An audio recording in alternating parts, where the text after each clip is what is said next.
1 bulan setengah selepas pelaksanaan GST, pelbagai isu berbangkit daripada pelaksanaan dan penguatkuasaan. Ada pelbagai persepsi dan juga isu yang perlu ditangani oleh pelbagai pihak dan agensi. Bahkan rakyat juga memerlukan beberapa penjelasan.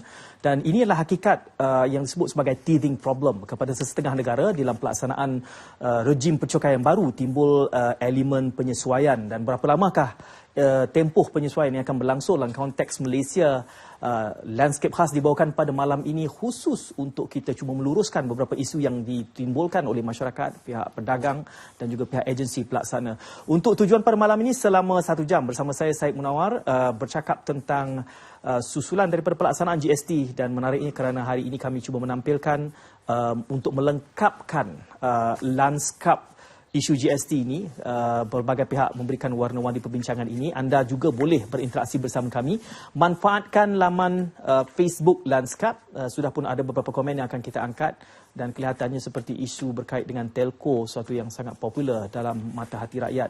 Selain daripada itu, anda juga boleh memanfaatkan talian telefon kami 0322829062. Dibawakan secara langsung dari Studio 1 Angkasa Puri Kuala Lumpur. Dan tetamu-tetamu yang saya maksudkan, kalau boleh kita lihat, ada 4 serangkai dibawakan lengkap seluruhnya. Siapa yang tak ada ni, Datuk Seri? Siapa yang tak ada kat sini? Rakyat yang tak ada. Rakyat pun kita bawa masuk sama melalui Facebook, melalui Twitter dan juga telefon. Boleh manfaatkan. Di sebelah kiri saya, Datuk Seri Alias Haji Ahmad, Ketua Setiausaha Kementerian Perdagangan Dalam Negeri, Koperasi dan Kepenggunaan. Assalamualaikum Datuk Seri. Assalamualaikum. Tampil lagi ya. Sampai jumpa lagi. Ya, ini proses teething ya, untuk kita.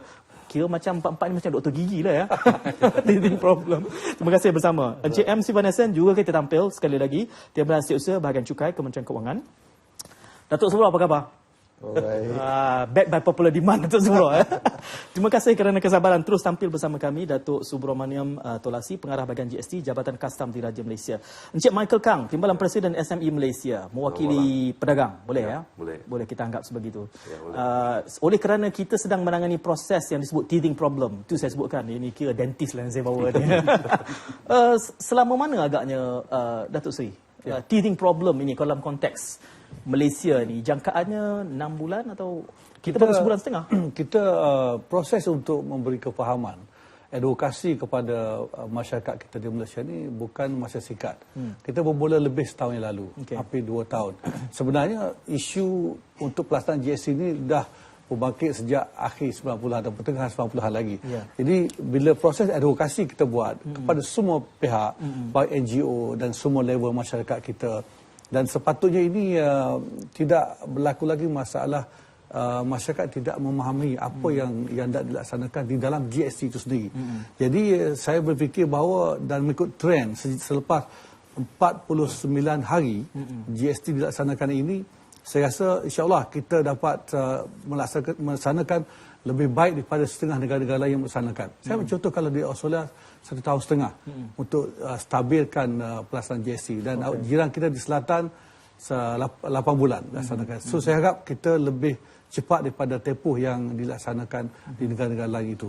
Dengan berbagai persiapan oleh semua agensi, bukan saja di Kabinet KK, termasuk MOF dan juga pihak kastam dan juga agensi-agensi lain. Saya rasa tempoh untuk kita menstabilkan pelaksanaan GST ini masih lebih singkat sebenarnya. Cik Siva, apabila kita katakan Australia setahun setengah, Singapura 8 bulan tempoh teethingnya, bagaimana kita boleh tahu bahawa tempoh teething sudah usai, sudah tamat? Apa petunjuknya bahawa ia telah stabil? Bila kita nak kata ya satu sistem itu stabil, mungkin dari segi masalah-masalah yang dilaporkan pada kita, ataupun mungkin ada kecelaruan dari segi undang-undang dan sebagainya, tidak berbangkit lagi. Mungkin kita cuma perlu buat penambahbaikan, itu saja. Di peringkat bawahan tu mungkin tak ada lagi komplain-komplain yang kita dengar seperti isu invoice dan sebagainya. Sebab pendidikan itu terus berjalan dan penguatkuasaan undang-undang juga terus berjalan. So kita jangka dengan adanya satu penemuan di situ, mungkin dalam beberapa bulan lagi, mungkin dalam tempoh 8 atau 9 bulan, sistem akan mantap dan kita tidak akan hadapi lagi teething problem ini. Datuk, 2 perkara di situ. Satu, kekeliruan, kecelaruan undang-undang. Ada manifestasi itu dalam pelaksanaan 49 hari ini? Kekeliruan itu jelas. Memang adalah. Sebab model yang kita ambil ini sebenarnya hasrat kerajaan ialah untuk memberi manfaat kepada rakyat. banyak barang-barang kadar sifar tidak dikenakan GST. Banyak juga sektor perkhidmatan yang dikecualikan daripada GST. Bila kita ada model sedemikian, memanglah akan ada sedikit cabaran ya kepada pentadbir cukai dan juga kepada peniaga-peniaga ya. Dan macam dikatakan oleh Encik Siva tadi, mungkin harapan kita ialah antara 6 bulan ke 9 bulan tu everything will fall into places dan kami berharap dan kita percayalah, kita yakin mungkin dalam 6 bulan itu kebanyakan masalah ini dapat diatasi ataupun sekurang-kurangnya kita dapat minimalkan isu-isu sebegini. Itu Datuk ada yang cepat menjawab, dia kata itulah patutnya 3%, 4% semua item. Dia begini. Dia pula cakap begitu. Betul, tetapi kita cuba bayangkan makanan asas kalau nak kenakan cukai itu pun akan dijadikan isu ya. Jadi I think model yang kita ambil ni saya rasa agak baik ya. Memang banyak juga negara-negara membangun ya mempunyai model seperti ini. Tetapi satu langkah apabila kita melaksanakan model seperti ini, rakyat juga perlu fahamlah ya.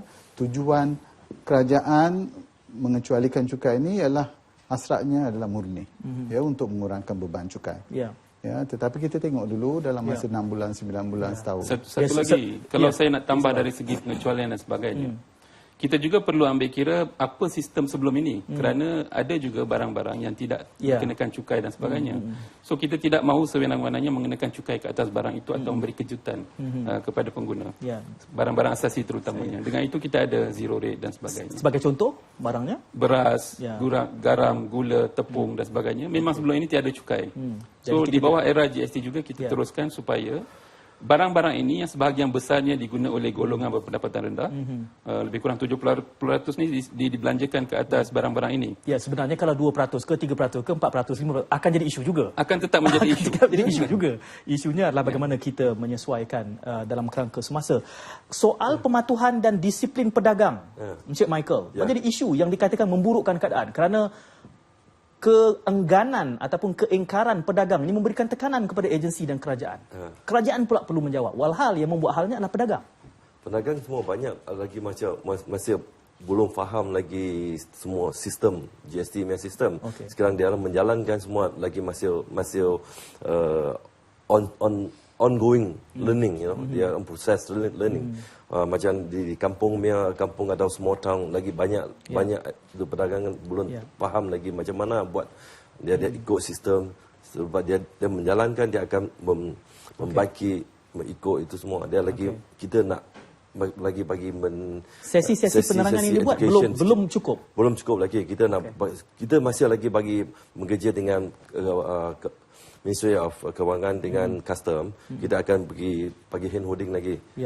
Ajar dia macam mana buat lagi tak faham, dia bawa itu dokumen kita tengok semua macam mana melaksanakan ikut jalankan ini GST. Okey, 0322829062. Selain daripada Facebook juga boleh anda manfaatkan untuk berinteraksi. Kita ada KPDNKK, Kementerian Kewangan, kita ada Custom dan kita ada pedagang di sini. Jadi cukup ekosistemnya. Penonton juga boleh berinteraksi dan tanya apa lagi yang menjadi kemuskilan setakat yang sempat kita tangani, mungkin hingga 400,000 penonton pada malam ini. Datuk Dari aspek aduan, saya nak kaitkan tadi dengan penerimaan.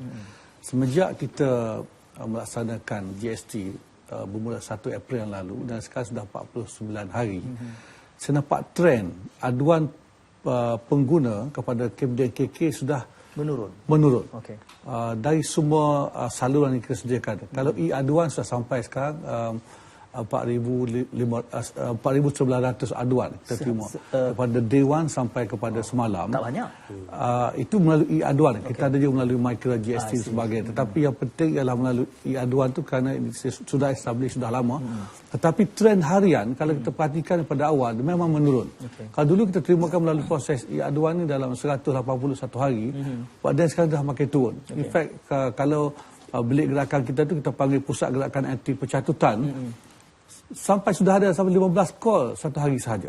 Sebelumnya? Jadi, sebelumnya sampai 180 atau 70 itu normal datang setiap hari. Baik siang atau malam. Kita buka 24 hours, 24 jam. Jadi kalau ambil indikator ini sebagai satu sifat, saya rasa di luar sana sudah semakin memahami dan pengguna sudah tahu hak mereka. Walaupun saya tidak boleh katakan, saya tidak katakan saya gembira dengan penurunan itu, kerana bagi saya lagi banyak aduan lagi bagus untuk kepada KK, kerana ini proses kesedaran hak pengguna untuk mereka, sama ada mereka tidak faham atau mereka melihat tekanan yang dikenakan oleh peniaga terhadap salah laku menaikkan harga barang dan sebagainya. Tetapi dari aspek kita memang sentiasa kita mengalu-alukan. Ini soal consumerism. Jadi tugas kepada KK untuk melihat bahawa pelaksanaan GST itu secara teratur, secara ikut etika dan berasas kepada undang-undang. Baik undang-undang GST ataupun akta kawal harga dan etik pencatutan. Itu tugas kita. Jadi sudah 49 hari ini dengan trend itu saya rasa indikasi yang baik sekali sebenarnya. Kalau kita bedah aduan-aduan ini, umumnya mengenai apa? Apa profil aduan kalau dilihat pada 2 minggu pertama itu sudah tentu berkaitan dengan isu top up. Itu paling popular pada masa itu. In fact sekarang pun masih ada pertanyaan lagi. Dan isu kedua ialah service charge. Service charge yang di mana kita tahu dah selesai. Kita selesaikan, berjaya selesaikan dalam masa yang tempoh singkat dahulu. Dan yang ketiga sudah tentu mengenai harga barang.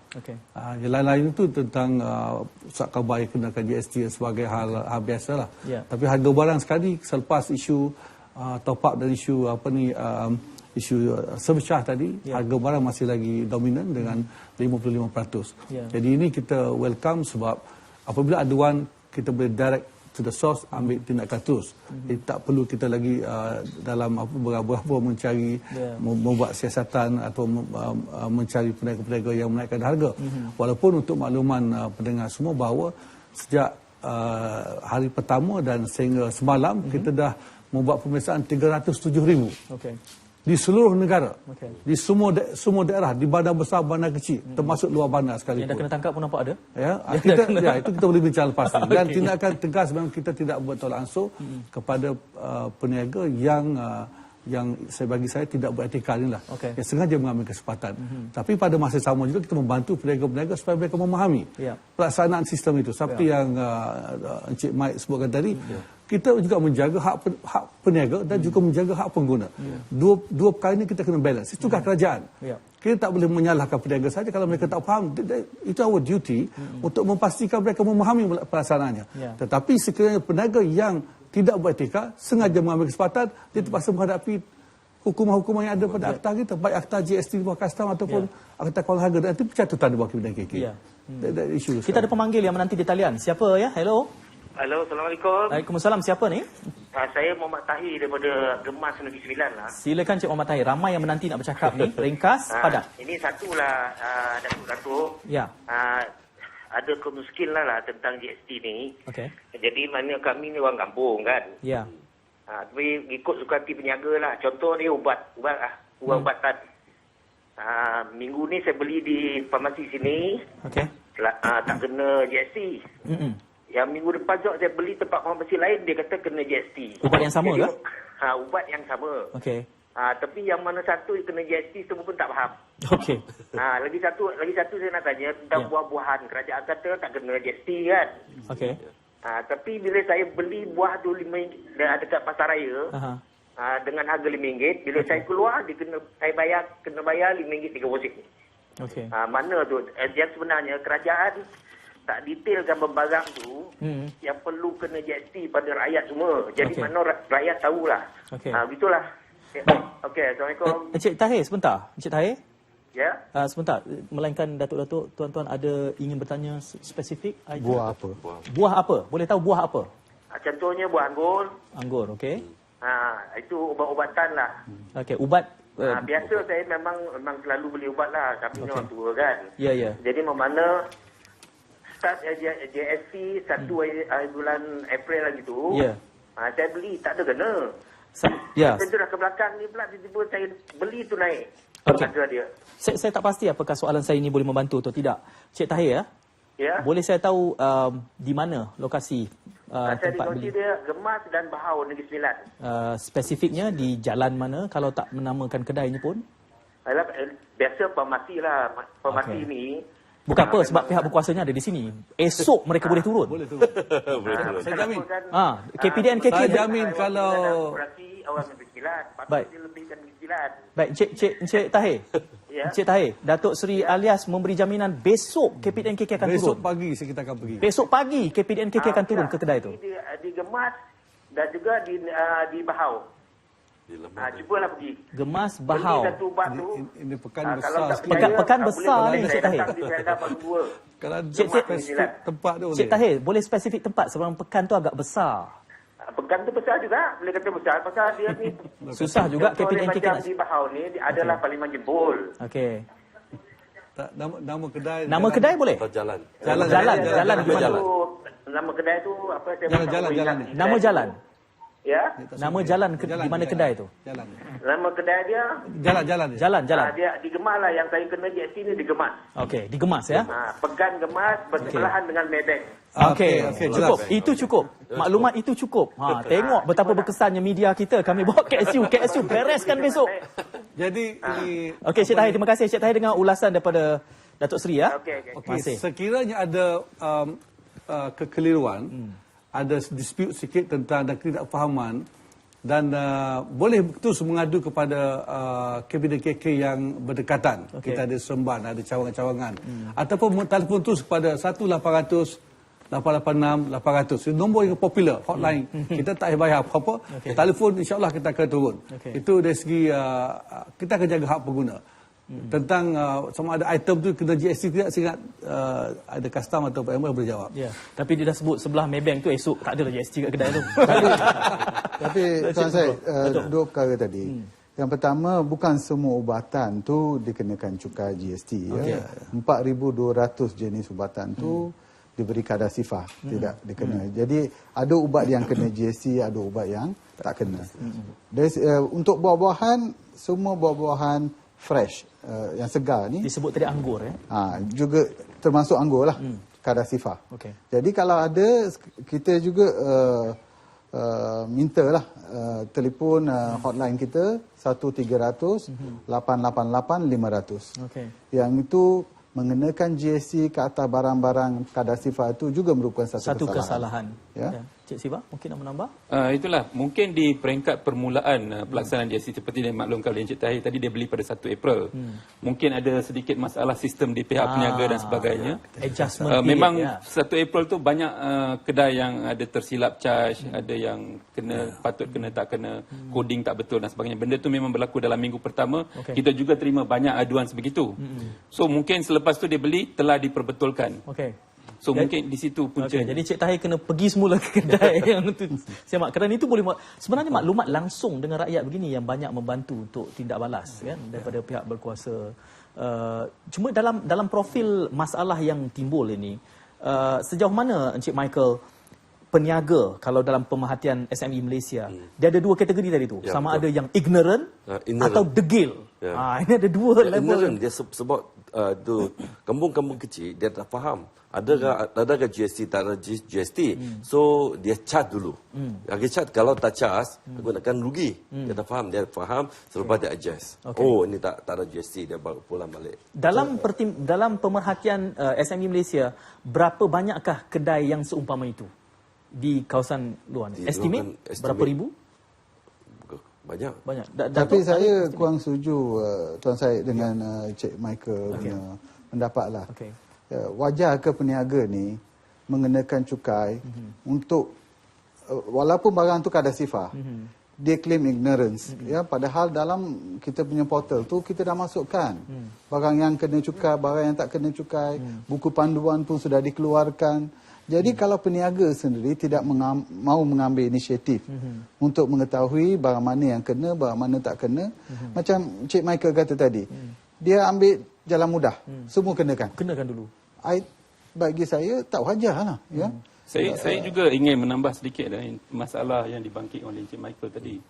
Ketidakfahaman di kalangan peniaga-peniaga kecil mungkin ada sedikit, tetapi dari segi barang mana dikenakan sifar ataupun 6%, peniaga-peniaga kecil ni sebenarnya memperolehi barang tersebut daripada supplier yang lebih besar yang telah pun mempunyai sistem yang teratur. So apa yang perlu diikut adalah barang yang kadar sifar dibeli daripada supplier dia. Itu yang dikenakan kadar sifar, dan yang 6% daripada supplier dikenakan 6%. Agak mudahlah pada saya. Tidak timbul kekeliruan sama ada wajar kena atau tidak kena. Because bila dia beli tu memang invoice-nya sudah dinyatakan mengikut. Okay. Tapi banyak ini invoice dia supplier, dia semua charge GST. Ubat semua kena charge GST. So dia tak faham. Lagi banyak itu kampung-kampung, itu berniaga, dia tak faham ini sistem IT, komputer. Jadi peniaga kampung ditipu oleh pembekal. Ya, pembekal. Dia banyak kena charge. Mungkin custom kena sekat pembekal kan ni tengok. Tak, saya agak-agak puzzle lah. Sebab kalau pembekal, biasanya pembekal ni adalah syarikat yang agak besar juga. Ya. Dan mereka sepatutnya tahu. Ya. Kecuali ada kes-kes di mana kalau pembekal sendiri pun tak tahu, tolong laporkan. Custom akan ambil tindakan segera. Macam Datuk Seri cakap tadi lah. Beritahu hari ni juga kita akan turun. Ya. Tapi masalahnya persepsi. Bila kita pergi, dia bagi alasan, dia tak tahu. Kalau betul lah kita pun bukan nak kita akui pada permulaan tu memang ada isu-isu yang kompleks. Mungkin betul-betul ada beberapa jenis barang tu mungkin ada kekeliruan yang tu kita boleh terima. Buah-buahan contoh, kesemua buah-buahan segar adalah kadar sifar. Ya. Yang saya kata segar tadi. Jadi macam buah anggur ke apple ke orange, dulu ada cukai jualan 5%. Sekarang itu pun tak ada. Ya. Harga tak turun. Sepatutnya turun. Ya, itu juga kita perlu ambil kira. Jadi janganlah kenakan lagi cukai pula GST 6%. Ya. Sebab tu tindakan akan diambil kalau ada kes-kes ni, tolong laporkan. Ya. Datuk Seri, bila kita bercakap soal peniaga, Datuk Seri juga menyebut bahawa kesiasatan penguatkuasaan dilakukan di kedai, kita kurang memberi penekanan kepada pembekal. Adakah terlepas pandang ataupun memang dilakukan? Ini tidak betul. Statement ni saya nak jelaskan sedikit. Jangan sangat lagi persepsi ya. Betul, isu persepsi ini sangat besar di kementerian saya. Memang saya dari Menteri Datuk Seri Hassan Malik memang beri fokus pada bagaimana nak tackle isu persepsi. Okey, daripada senarai kita, daripada pengilang, 89 pengilang, kita buat siasatan. Sebenarnya hari Sabtu lepas, saya berada di Kota Baru. Kebetulan, saya pergi di Tanah Merah, pembekal yang terbesar di Kelantan. Saya masuk ke kilang itu, ke premis itu, saya minta invoice sebelum GST dan selepas GST. Kita buat siasatan. Artinya bukan kita lepas tangan. Walaupun saya katakan 307,000 pemeriksaan telah dibuat ke seluruh premis, jadi portion untuk pengilang, pengedar, pembekal itu mungkin lebih kecil. Sebab kita ada di Malaysia ni 5 juta peniaga-peniaga, enterprises. 1 juta syarikat-syarikat. Total semua, dan peniaga pun 1.2 juta. Jadi memang portion di bawah itu sangat besar. Jadi kita daripada atas sampai ke bawah. So semua tempat kita pergi. Cuma berdasarkan kapasiti sekarang, kita terpaksa fokus kepada yang hotspot kita. Itu pun sudah 30% saya kira. 307,000. 30% sudah jumlah itu sangat tinggi. Jadi kita tidak lepas tangan dan kita lihat sama ada mereka ni mencatut atau tidak. Jadi proses sampai ke bawah itu ada kaitan seperti yang disebut Datuk Subro tadi dan juga Encik Mike tadi, bahawa di bawah sini sebenarnya bila saya pergi ke bawah, ke walkabout, ke di lapangan, saya pergi ke Serian contohnya. Saya pergi ke tempat-tempat terpencil lagi.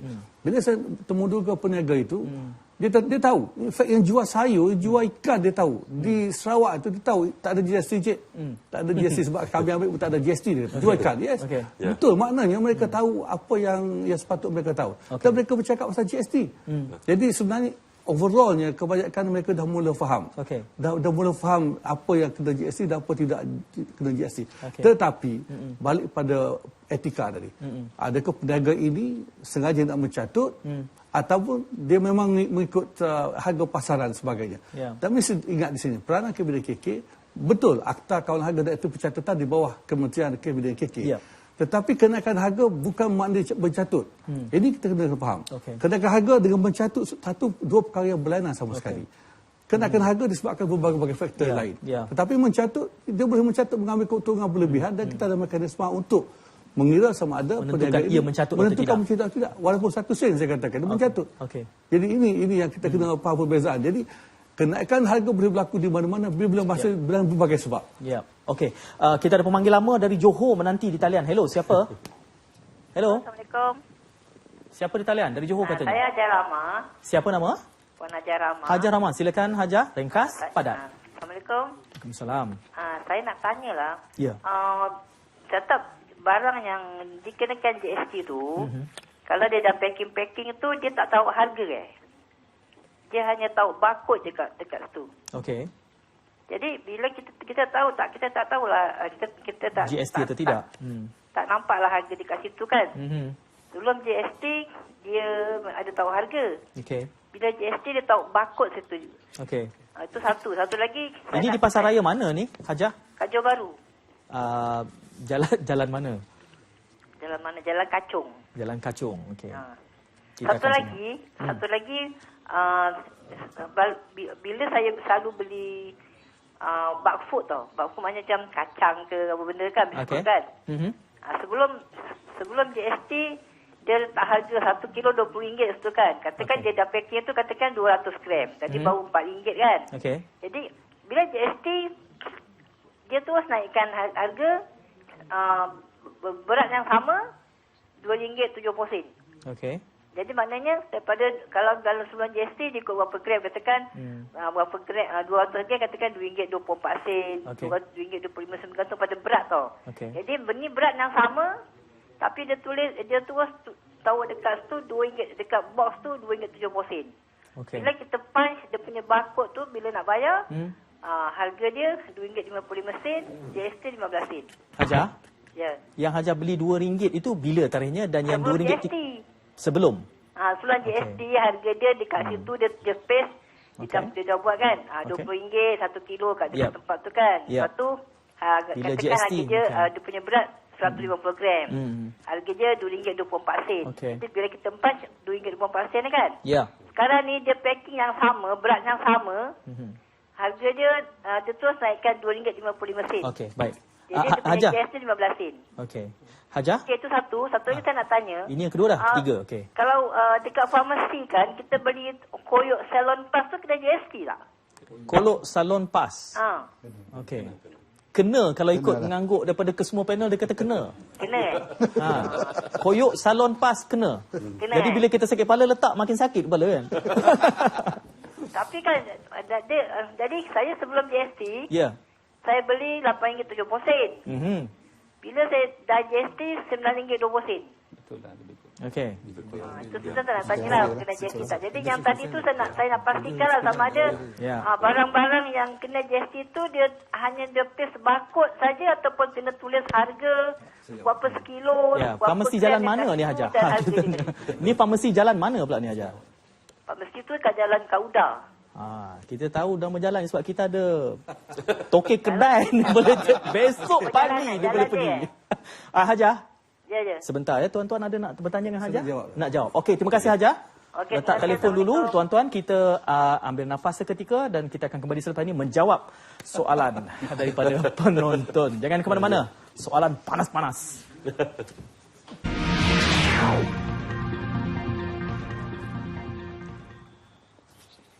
Okey, semakin menarik perbincangan. Fokus khas landscape pada malam ini berkait dengan GST. Ada Hajar Ramah di talian tadi. Kami ada lengkap 4 serangkai termasuk tuan-tuan penonton lengkap ekosistem GST ni. Semua boleh tanya. Kita ada KPDNKK, ada Kementerian Kewangan, Kastam, ada SME Malaysia. Hajar Ramah bertanya soalan tadi, Datuk Seri ingin menjawab. Okey, yang pertama terima kasih kepada Hajar Ramah lah kerana membangkitkan isu mungkin orang tak berapa prihatin atau tahu tentang barcode dan juga harga. Mengikut Akta Kawalan Harga dan Akta Pencatutan, setiap peniaga diwajibkan mempamerkan harga yang boleh dilihat oleh pengguna. Jadi barcode tanpa harga satu kesalahan. Tidak termasuk di dalam akta sekarang. Melainkan satu masa kelak kita pindah akta membolehkan barcode jadikan sebagai membenarkan barcode itu sebagai penanda harga. Tetapi peniaga mungkin meletakkan gadget untuk kita membaca detect harga itu sendiri. Tapi buat masa sekarang ni peniaga dimestikan meletak tanda harga.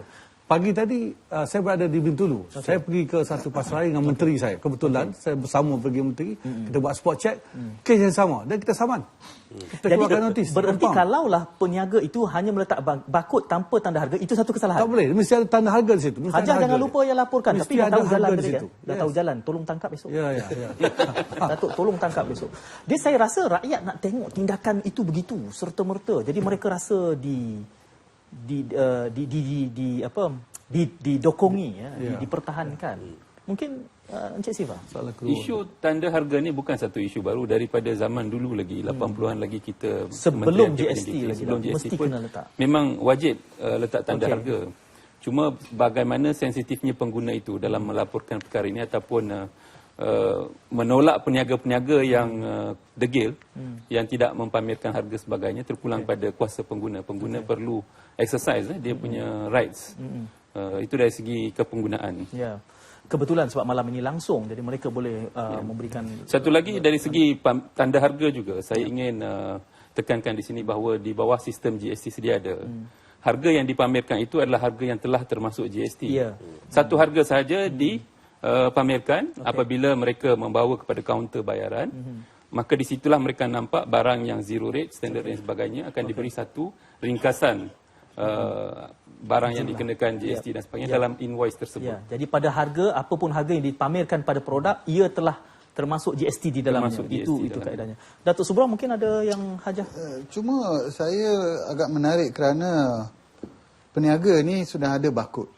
Itu I think satu usaha yang baik lah. Sebab ia akan memudahkan urusan peniaga itu sendiri. Apabila dia scan, maka mudah.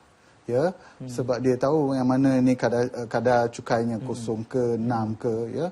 Itu agak baik. Sebab ramai juga peniaga ni yang tak ada scanner, dan juga bila tak ada scanner, walaupun ada barcode, ya, dia perlu hafal lah, in other words, ya, barang mana ada cukai, barang mana tak ada cukai. Cuma kesalahan dia tu tidak pamerkan harga inklusif, ya, itu saja.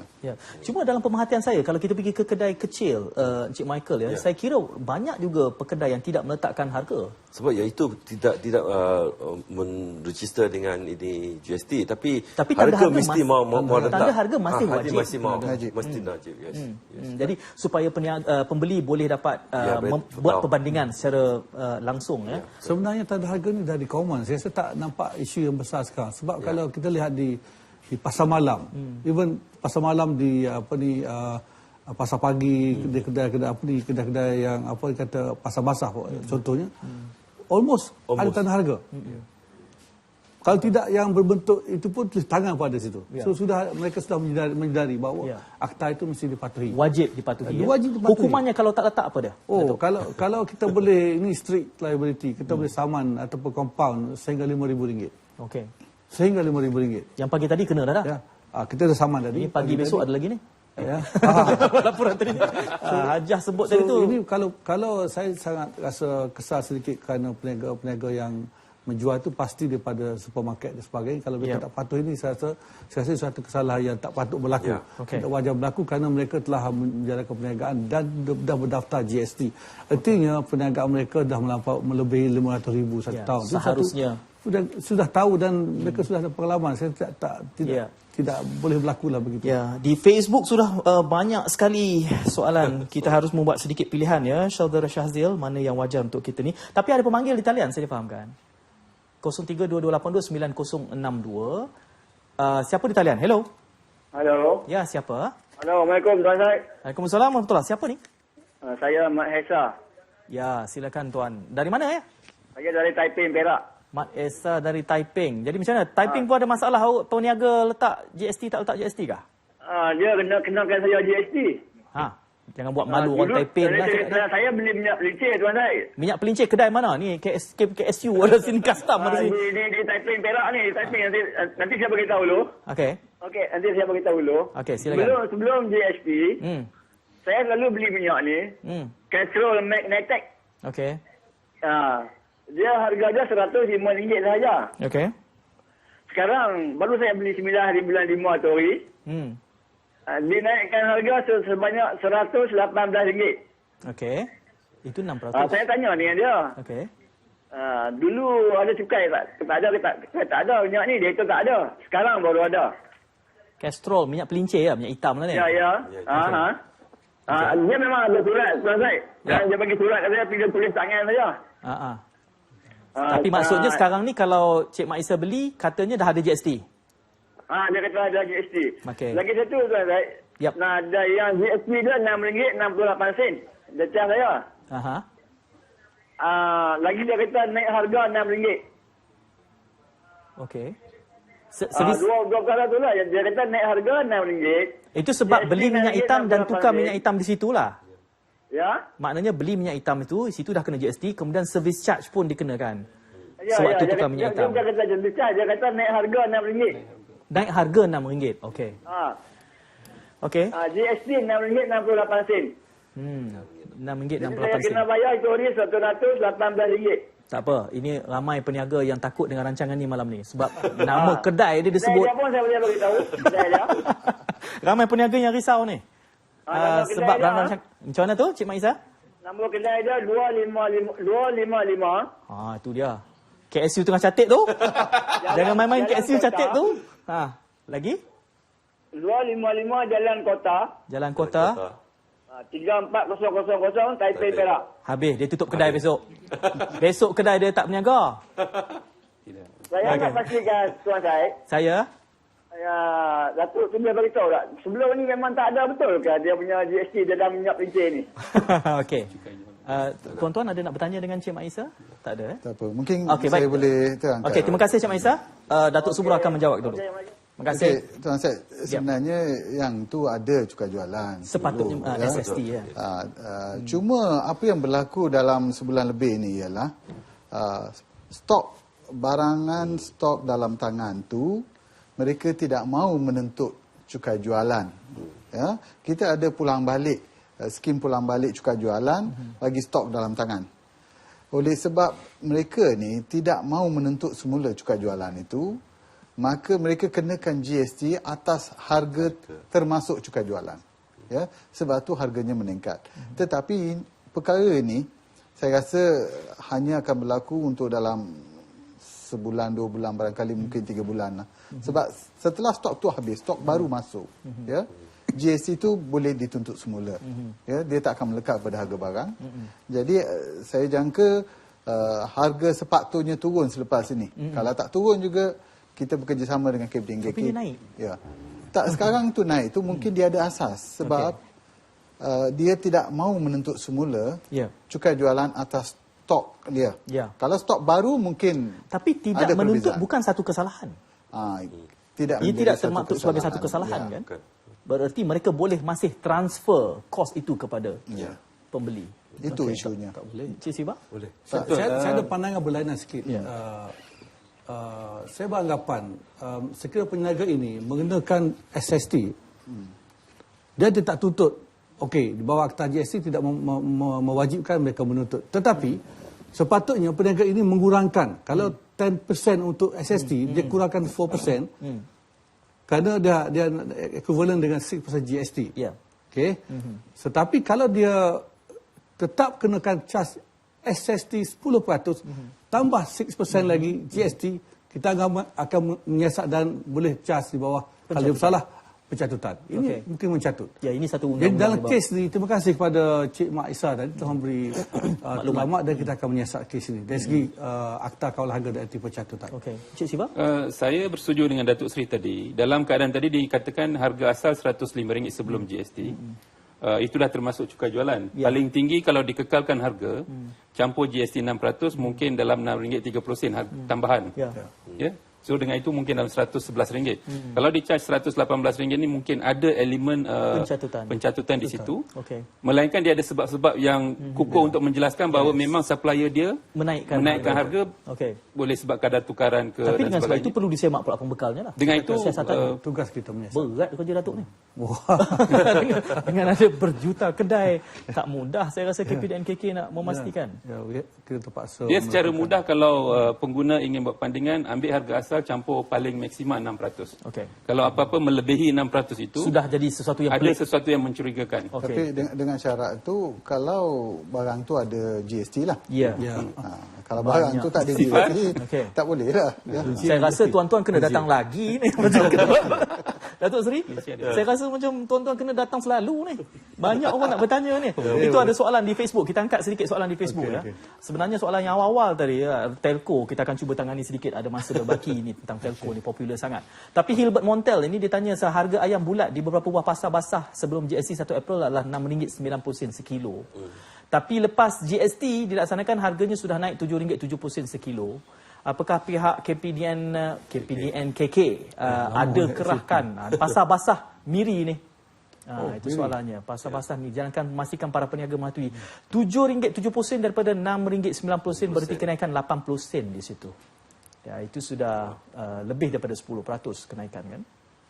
Ayam tidak di ayam memang di kadar sifar. Kadar sifar tidak dan bila ayam itu di kadar sifar, contohnya dia beli makanan ayam, ada GST tetapi dia boleh tuntut semula. Dengan itu harga akhirnya ke atas ayam tadi tidak sepatutnya mengalami sebarang kenaikan harga. In fact sepatutnya turun sedikit kerana elemen-elemen input tadi boleh dituntut semula. Jadi pasar basah Miri pun besok ramai yang berhati-hatilah sebab KPDN KK pun nak terkesan. Kita harap peniaga boleh mengadu terus pada pegawai kita di cawangan di Miri dan mereka akan turun menyiasat kenapa berlaku kenaikan. Yang pasti tidak berkaitan dengan GST. Sebab ayam ialah sekadar sifar. Betul. Sekadar sifar. Jadi kita boleh siasat kenapa dia akan naik. Malam ni hangat betul. Bertalu-talu telefon ini. Jarang-jarang kita ramai yang beratur. Ada satu lagi. Siapa? Dari mana ni? Hello?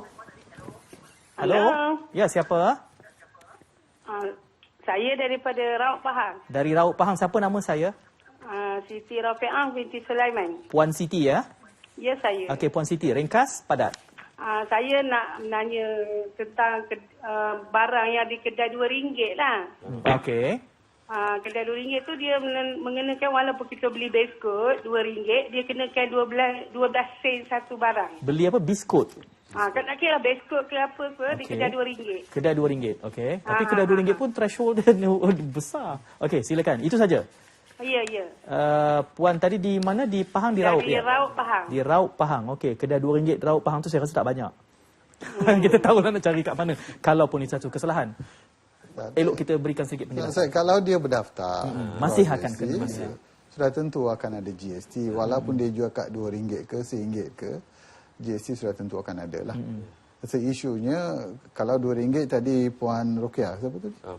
Puan Siti. Puan Siti dia kata RM2.12 ya.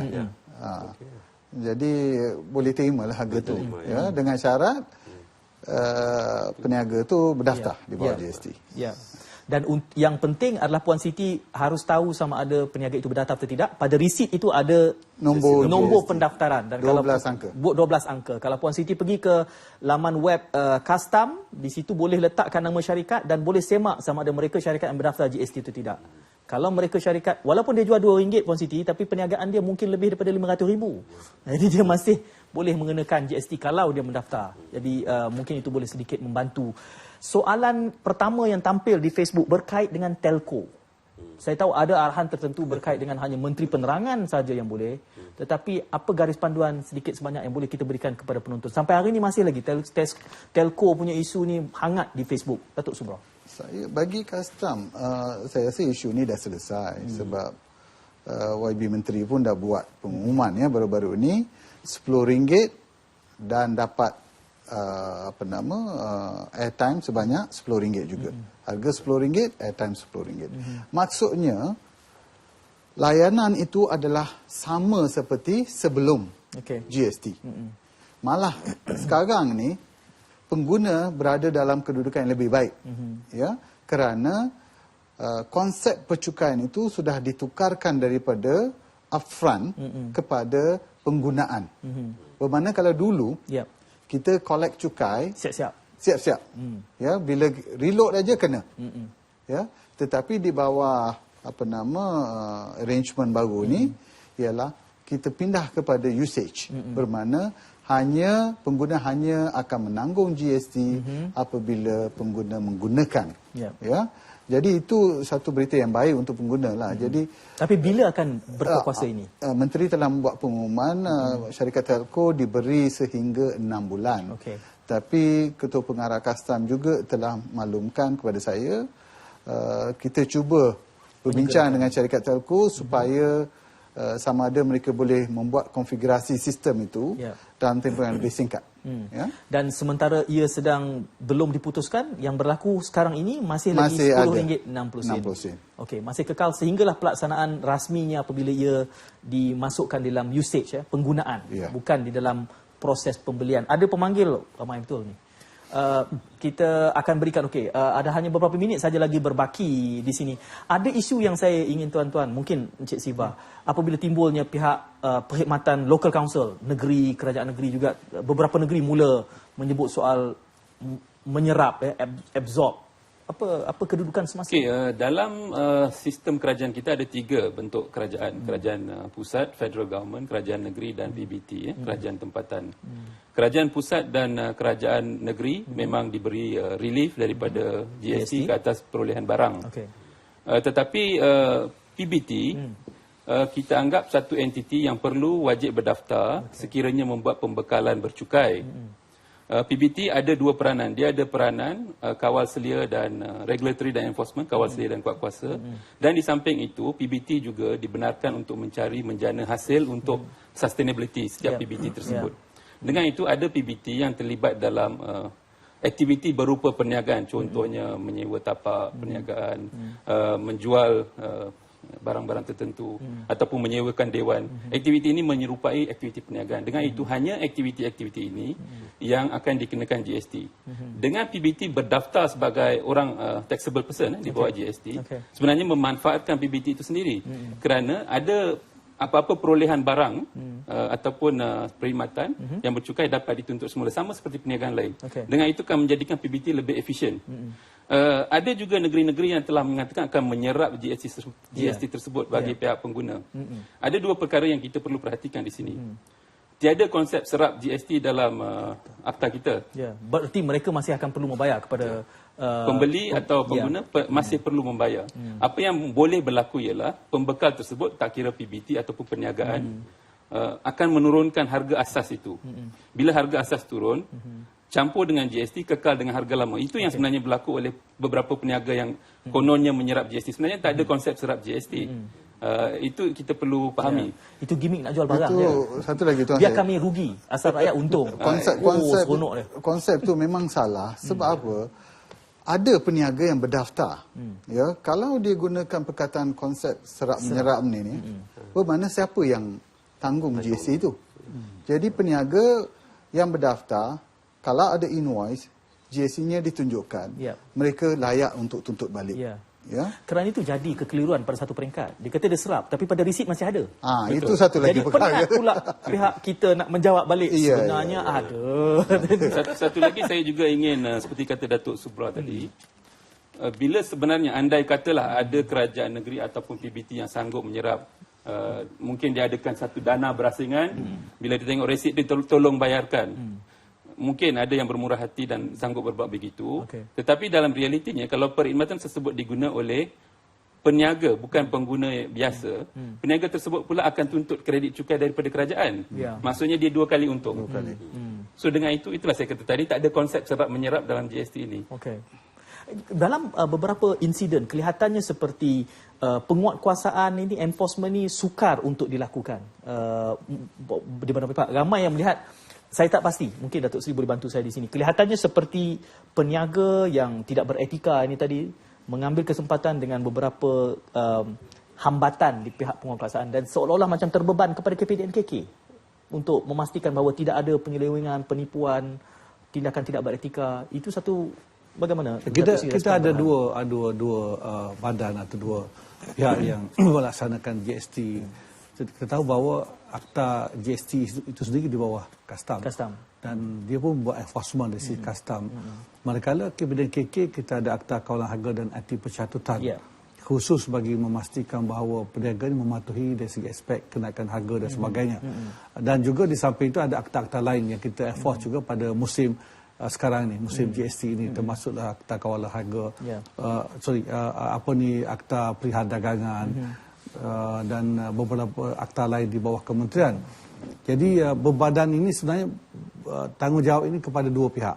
Kalau berkaitan dengan kes-kes GST sudah tentu akan pergi pada custom. Dan berkaitan dengan kawalan harga dan sebagainya datang kepada Kabinet KK. Tetapi kita dalam konteks Blue Ocean Strategy ini memang kita buat operasi bersepadu. Pada hari pertama GST dilaksanakan sehingga kepada 2 minggu kemudian, tetapi kita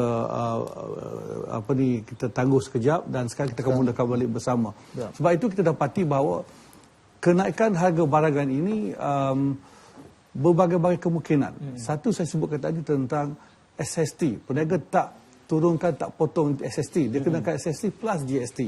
Jadi untuk mendapat maklumat peniaga yang mengenakan SST plus GST ini, kita bekerjasama dengan custom.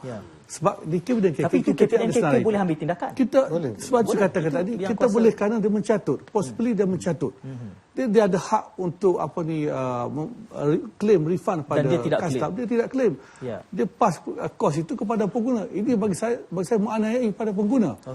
SST campur lagi GST 6%, dah jadi 16% dia ambil kat situ. Jadi kita anggap dia mencatut. Oleh sebab itu kerjasama erat enforcement ini, dua pihak ni sangat penting. Sebab kita share data dengan custom untuk kita memudahkan. Jadi ini yang berlaku sekarang ni, banyak peniaga yang kata kenaikan harga ni mungkin berpunca dari sini. Saya turun ke bawah dan saya perhatikan bahawa memang dia tak claim SST, tapi dia plus GST. Dan itu walaupun di bawah akta GST tidak melihat itu sebagai satu kesalahan. Dia begini, tapi boleh. Sebentar ya. Bila mereka tak tuntut, yang itu hanya dibenarkan selagi stok itu masih berada. Sebab dari segi perakaunan, accounting concept, cukai jualan itu menjadi sebahagian daripada kos. Tetapi macam Mr. Siva kata tadilah, berapakah harga yang dijual? Walaupun ada cukai jualan, itu untuk tempoh yang singkat, sebulan, 2 bulan barangkali, lepas tu dah habis dah. Bila stok baru masuk, harga mestilah turun. Itu yang kita akan pantau bersama dengan KPNK. Saya rasa kalau kita sambung lagi sejam, ramai lagi yang telefon dan banyak lagi nama-nama kedai akan keluar. Jadi saya masih sejauh mana tuan-tuan boleh bersabar dengan saya. Kita sambung nanti lagi waktu lain, sebab itu yang diharapkan oleh rakyat. Keresahan mereka ditangani prompt, segera mungkin. Itu yang saya kira rakyat ingin lihat. Terima kasih kerana kesabaran Datuk Seri, Cik Siva, Datuk Subro dan juga Cik Michael. Dan terima kasih kerana perhatian anda. Agar kita semua boleh menjadi pengguna yang bijaksana, kita laksanakan hak kita dengan bersuara di saluran yang betul. Terima kasih. Jumpa lagi. Assalamualaikum. Salam Muhibah.